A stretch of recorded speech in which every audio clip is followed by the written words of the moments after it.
بھارت کی جانب سے رات گئے راولپنڈی میں نور خان ایئر بیس کے قریب میزائل داغا گیا تھا جسے پاک فضائیہ نے ناکارہ بنا دیا۔ اس واقعے میں کوئی جانی نقصان نہیں ہوا۔ اسلام آباد اور راولپنڈی میں معمولات زندگی بھرپور طریقے سے رواں دواں ہیں۔ مزید جانیں گے ایکسپریس ہائی وے پر موجود ہیں ڈان نیوز کے نمائندے طاہر نصیر سے۔ طاہر بتائیے گا جڑواں شہروں میں کیا صورتحال ہے اور عوام کا جوش و خروش کیسا دیکھ رہے ہیں آپ؟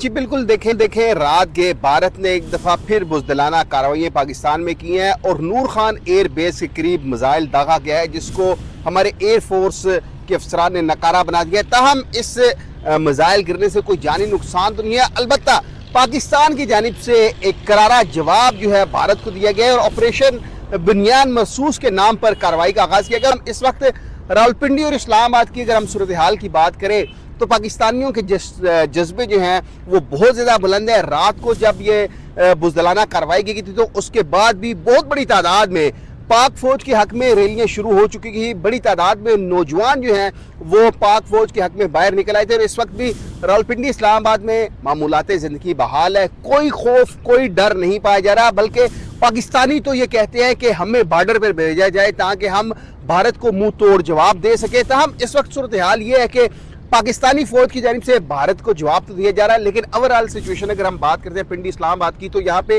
معمولات زندگی بھی بحال ہے۔ لوگوں میں اس طرح جوش و خروش پایا جا رہا ہے اور لوگ یہ شکوہ کرتے ہوئے دکھائی دیتے ہیں کہ بھارت اپنی یہ بزدلانہ کاروائیاں چھوڑ دے، سامنے سے وار کرے، پیٹ پیچھے وار نہ کرے۔ رات کو جب سارے سوئے ہوتے ہیں تو ہمارے جو پاک فوج کے جوان ہیں وہ جاگ رہتے ہیں اور رات کو بھی یہ جو حملے تھے یہ ناکام بنائے گئے ہیں اور آج بھی جو ہے اس وقت بھی مختلف علاقوں میں ریلیوں کا اہتمام کیا گیا ہے۔ پاک فوج کے ساتھ اظہار یکجہتی کے لیے راولپنڈی اسلام آباد کے متعدد مقامات سے بھی ریلیاں نکالی جائیں گی۔ جی